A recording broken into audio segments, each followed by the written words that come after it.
I'm quite specific. I'll only do a couple of races per year because I like to train quite well for them. I think my favourite race has to be to do with achievement, so I think the Doha Marathon is my favourite race. There's a couple of reasons for it. Number one, it was my first ever marathon, which was a huge achievement for anyone when they do their first 42k, and then when I finished road running marathons, I decided that my last one would be Doha Marathon. So and the other reason it's one of my favourite races is because in 2018 I was the winner, female winner for that race. So yeah, it was my favourite race because it was my first marathon, and also I won it as my last marathon.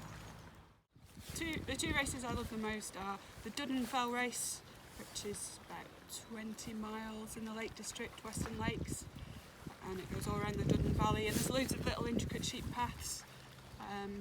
I did it once in horrific weather, and I was trying to talk myself out of retiring and into retiring because I was that cold, but somehow I ended up at the finish, which was an experience. And then my other race that I love almost just as much is the Langdale Race, so a bit further next valley over from the Duddon.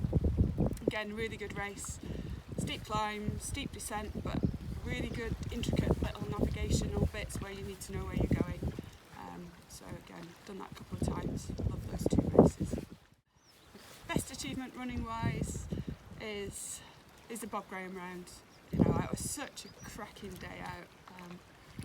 It was like, it's in 5 legs, you have 24 hours to do it in. I put together a 23:45 schedule. I finished in 23:44, bang on schedule. Weather was hot and sunny during the day, had a thunderstorm at night, but it was just like a series of 5 great days out with your mates all in one day, and then being able to stand on top of most of the Lake District hills and just look around and go, I ran up all of those in one day. It's just brilliant. Hey, so my toughest race was my first ultra.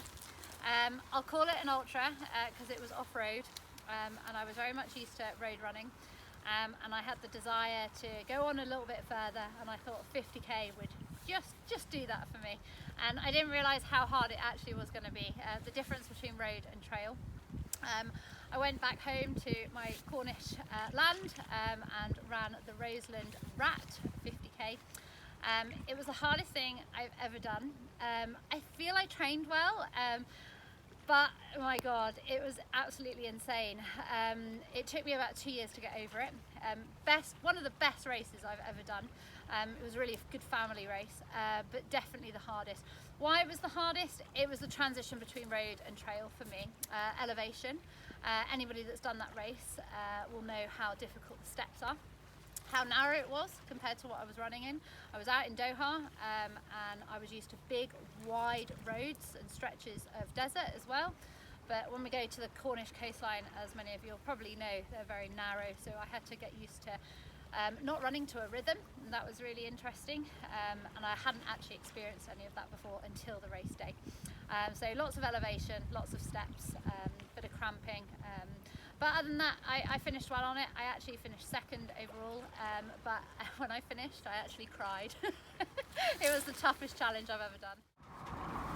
The hardest thing I've done, it's not actually a race, there's a guy called Mike Cudahy thought up this run in the lakes called the high water marks. So there are lots of little lakes in the lakes called tarns, and it was connecting the 20 highest tarns. So I thought I'd give that a go, and I tried it 3 times. So the first time was like a club walk with a group of people, and I got halfway round before I had to bail. And then it was unfinished business. I came back and I tried to do it solo and unsupported. But what I realised when I did that is I just put so much pressure on myself. My head exploded, literally. I didn't think I was going fast enough, I didn't think I was making enough time, I didn't think I was eating enough, and I just could not cope with the pressure that I put myself under. So that time I got a bit further, and I got to Honister. I start at Kirkstone, and I got as far as Honister. And then I finally did it on the 3rd attempt, and it took me 32 hours. I was tired, really tired at the end.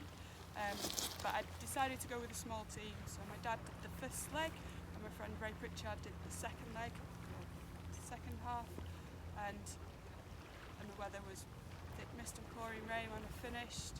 It's very rough terrain, you've got lots of contours, there's not lots of paths, so we're off the main paths, and a huge amount of climbing. So it was 60 miles and something like 26,000 feet. It took me 32 hours and I was